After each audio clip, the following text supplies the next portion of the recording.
ഗുരുവായൂർ ആനയോട്ടത്തെപ്പറ്റിയും കഴിഞ്ഞ കുറച്ചു വർഷങ്ങളായി ഗുരുവായൂർ ആനയോട്ടത്തിൽ വിജയിച്ച ആനകളെപ്പറ്റിയും നമുക്ക് ഈ വീഡിയോയിൽ നോക്കാം. തൃശൂർ ജില്ലയിലെ ഗുരുവായൂർ ശ്രീകൃഷ്ണ ക്ഷേത്രത്തിലെ 10 ദിവസത്തെ വാർഷികോത്സവത്തിന്റെ ഭാഗമായിട്ടാണ് ഗുരുവായൂർ ആനയോട്ടം നടത്തുന്നത്. ഗുരുവായൂർ ഉത്സവ ദിവസത്തിൽ ഗുരുവായൂരപ്പന്റെ തിടമ്പേറ്റാനുള്ള ആനയെ തീരുമാനിക്കുന്നത് ആനയോട്ടത്തിലൂടെയാണ്. ആനയോട്ടത്തിലെ ഐതിഹ്യം എന്തെന്നാൽ പണ്ടുകാലത്ത് ഗുരുവായൂർ അമ്പലത്തിൽ ആനയില്ലാതിരുന്ന കാലത്ത് ഉത്സവ എഴുന്നള്ളിപ്പിന് കൊടുങ്ങല്ലൂരിലെ തൃക്കണ്ണാമതിലകം ശിവക്ഷേത്രത്തിൽ നിന്ന് ആനകളെ കൊണ്ടുവരുമായിരുന്നു. എന്തോ കാരണങ്ങൾ കൊണ്ട് ഒരു വർഷം ആനകളെ കൊണ്ടുവരാൻ കഴിഞ്ഞില്ല. അന്ന് ഉച്ചയ്ക്ക് ശേഷം തൃക്കണ്ണാമതിലകം ക്ഷേത്രത്തിൽ നിന്ന് ഗുരുവായൂർ ക്ഷേത്രത്തിലേക്ക് ആനകൾ ഓടിയെത്തി എന്നാണ് ഐതിഹ്യം. ഇതിന്റെ ഓർമ്മയ്ക്കായിട്ടാണ് എല്ലാ വർഷവും ഗുരുവായൂർ ഉത്സവം ആനയോട്ടത്തോടെ ആരംഭിക്കുന്നത്. ആനകൾ അന്ന് ഓടിവന്ന സമയത്തെ അനുസ്മരിച്ചുകൊണ്ട് ഉച്ചതിരിഞ്ഞ് 3 മണിക്കാണ് ആനയോട്ടം നടത്തുന്നത്. ഗുരുവായൂർ ക്ഷേത്രത്തിന്റെ കിഴക്കേ അറ്റത്തുള്ള മഞ്ജുളാലിന്റെ പരിസരത്ത് നിന്ന് 1/2 കിലോമീറ്റർ ദൂരം വരുന്ന ഓട്ടമത്സരം ആരംഭിച്ച് ക്ഷേത്രത്തിന്റെ കിഴക്കേ കവാടത്തിൽ അവസാനിക്കുന്നു. പൂർവികാവകാശി ക്ഷേത്രത്തിന്റെ കൊടിമരത്തിന് താഴെയുള്ള ക്ഷേത്രതന്ത്രിക്ക് കുടമണികൾ കൈമാറുന്നതോടെയാണ് ആനയോട്ടത്തിന്റെ ആചാരങ്ങൾ ആരംഭിക്കുന്നത്. ക്ഷേത്രതന്ത്രി ഓട്ടത്തിൽ പങ്കെടുക്കുന്ന ആനകളുടെ പാപ്പാന്മാർക്ക് മണികൾ കൈമാറുന്നു. തുടർന്ന് പാപ്പാന്മാർ ആനയുടെ കഴുത്തിൽ മണികൾ കൊണ്ട് അലങ്കരിക്കുന്നു. പിന്നെ മാരാർ ശംഖൂതുമ്പോൾ മത്സരം ആരംഭിക്കുന്നു. 7 പ്രദക്ഷിണം പൂർത്തിയാക്കി ആദ്യം ക്ഷേത്രത്തിന്റെ കിഴക്കേ കവാടം കടക്കുന്ന ആനയെ വിജയിയായി പ്രഖ്യാപിക്കും. വിജയിക്കുന്ന ആനയ്ക്ക് ആ വർഷത്തെ ക്ഷേത്രത്തിലെ എല്ലാ പ്രത്യേക അവസരങ്ങളിലും ഗുരുവായൂരപ്പന്റെ തിടമ്പ് വഹിക്കാനുള്ള പദവി ലഭിക്കുകയും രാജകീയമായി പരിഗണിക്കപ്പെടുകയും ചെയ്യുന്നു. 10 ദിവസം നീണ്ടു നിൽക്കുന്ന ക്ഷേത്രോത്സവം ആറാട്ടു ചടങ്ങോടെ അവസാനിക്കുകയും ചെയ്യും. 2015 ആനയോട്ടത്തിൽ ഗുരുവായൂർ ഗോപികണ്ണനും ഗുരുവായൂർ ബാലുവും ഗുരുവായൂർ നന്ദിനിയും ദേവിയും ഉൾപ്പെടെ നിരവധി ആനകൾ പങ്കെടുത്തിരുന്നു. ഗോപികണ്ണൻ 1-ാം സ്ഥാനത്തും ഗുരുവായൂർ ബാലു 2-ാം സ്ഥാനത്തും ഗുരുവായൂർ ദേവി 3-ാം സ്ഥാനത്തുമെത്തി. ആനയോട്ട മത്സരശേഷം ഗുരുവായൂർ പത്മനാഭൻ ഉൾപ്പെടെ പുന്നത്തൂർ ആനക്കോട്ടയിലെ ആനകളെല്ലാം ഭഗവാനെ വണങ്ങി. 2016 ആനയോട്ടത്തിൽ ഗുരുവായൂർ ഗോപികണ്ണൻ 1-ാം സ്ഥാനത്തും ഗുരുവായൂർ ചെന്താമരാക്ഷൻ 2-ാം സ്ഥാനത്തും ഗുരുവായൂർ കണ്ണൻ 3-ാം സ്ഥാനത്തുമെത്തി.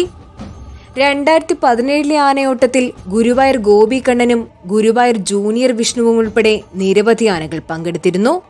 തുടക്കം മുതൽ തന്നെ ഗുരുവായൂർ ജൂനിയർ വിഷ്ണുവും ഗോപികണ്ണനും ഒരേപോലെ ഓടിയെങ്കിലും മത്സരത്തിന്റെ അവസാനം ഗോപികണ്ണൻ വിജയിയാവുകയായിരുന്നു. ഗുരുവായൂർ ജൂനിയർ വിഷ്ണുവിന് 2-ാം സ്ഥാനം കൊണ്ട് തൃപ്തിപ്പെടേണ്ടി വന്നു.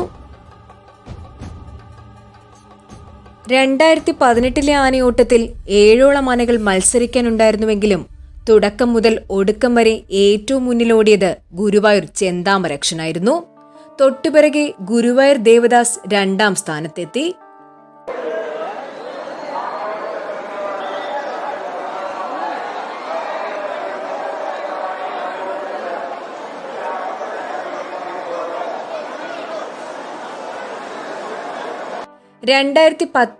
ആനയോട്ടത്തിലും ഗുരുവായൂർ ഗോപികണ്ണൻ 1-ാം സ്ഥാനത്തെത്തി. ഇതോടെ ആനയോട്ടത്തിൽ 7 വർഷം തുടർച്ചയായി വിജയിക്കുന്ന ആനയെന്ന ബഹുമതി സ്വന്തമാക്കി. 2-ാം സ്ഥാനത്തേക്ക് ഓടിയെത്തിയത് ഗുരുവായൂർ ദേവസ്വത്തിലെ ഒരു പിടിയാനയായിരുന്നു. വളരെ കുറച്ച് ആനകൾ മാത്രം പങ്കെടുത്ത 2020 ആനയോട്ട മത്സരത്തിൽ മത്സരം ആരംഭിച്ചപ്പോൾ തന്നെ ഗുരുവായൂർ ഗോപികണ്ണൻ വാൽ പൊക്കി പിടിച്ചുകൊണ്ട് ഒരൊറ്റ ഓട്ടമായിരുന്നു. തൊട്ടുപിറകെ ഓടിയ ചെന്താമരാക്ഷന് 3-ാം സ്ഥാനം കൊണ്ട് തൃപ്തിപ്പെടേണ്ടി വന്നു. കോവിഡിന്റെ നിയന്ത്രണങ്ങൾ ഉണ്ടായിട്ടും 2021 ഗുരുവായൂർ ആനയോട്ടം കാണാൻ നിരവധി ആൾക്കാരാണ് എത്തിയത്. 3 ആനകൾ പങ്കെടുത്ത ഗുരുവായൂർ ആനയോട്ടത്തിൽ ഗുരുവായൂർ ഗോപികണ്ണനാണ് വിജയിയായത്.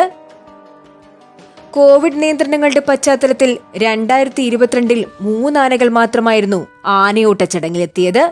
കൊമ്പൻ രവികൃഷ്ണനും ഗുരുവായൂർ ദേവദാസും ഗുരുവായൂർ വിഷ്ണുവുമാണ് ഓട്ടമത്സരത്തിൽ പങ്കെടുത്തത്. ഗുരുവായൂർ രവികൃഷ്ണൻ 1-ാമനായപ്പോൾ ഗുരുവായൂർ ദേവദാസ് 2-ാമതും കാലിന് സുഖമില്ലാത്ത ഗുരുവായൂർ വിഷ്ണു 3-ാമതുമെത്തി. 2023 ആനയോട്ട മത്സരത്തിൽ വിജയി ഗുരുവായൂർ ഗോകുൽ എന്ന ഒറ്റക്കൊമ്പനായിരുന്നു. ഗുരുവായൂർ ചെന്താമരാക്ഷന് 2-ാം സ്ഥാനം കൊണ്ട് തൃപ്തിപ്പെടേണ്ടി വന്നു. ആനയോട്ടത്തിലെ ഉസൈൻ ബോൾട്ട് എന്ന് വിളിക്കപ്പെടുന്ന ഗുരുവായൂർ ഗോകുൽ ഉൾപ്പെടെ 10ഓളം ആനകളാണ് 2024 ആനയോട്ട മത്സരത്തിൽ പങ്കെടുത്തത്. സാധാരണ ഇടഞ്ഞാൽ പിന്നെ മിസൈലിന്റെ വേഗത്തിൽ പായുന്ന ഗുരുവായൂർ ഗോകുൽ തന്നെ മത്സരം വിജയിക്കുമെന്ന് എല്ലാ പേരും കരുതിയെങ്കിലും ഗുരുവായൂർ ഗോപികണ്ണൻ എല്ലാ ആനകളെയും പിന്നിലാക്കിക്കൊണ്ട് ആനയോട്ടത്തിൽ ജേതാവായി. 2023 വിജയവും കൂട്ടി ഗോപികണ്ണൻ 9ാം തവണയാണ് ആനയോട്ടത്തിലെ വിജയിയാകുന്നത്.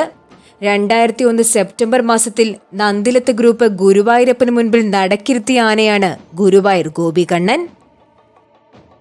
ഗുരുവായൂർ ദേവസ്വത്തിൽ 40ൽ കൂടുതൽ ആനകളുണ്ടായിട്ടും ആനയോട്ടത്തിനായി കരുതിയിരുന്നത് 12 ആനകളെ മാത്രമാണ്.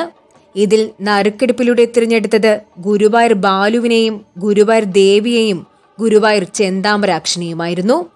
ഗുരുവായൂർ നന്ദനെയും ഗുരുവായൂർ ദേവദാസിനെയും കരുതലായി നിർത്തിയിരുന്നു. വെറും 4 ആനകൾ മാത്രം മത്സരിക്കാനിറങ്ങിയ 2025 തുടക്കം മുതൽ അവസാനം വരെ മുന്നിലായിരുന്ന ഗുരുവായൂർ ചെന്താമരാക്ഷനെ പിന്തള്ളി ഗുരുവായൂർ ബാലു കിഴക്കേ ഗോപുര നട കടന്ന് ഗുരുവായൂർ ക്ഷേത്രത്തിലെത്തി.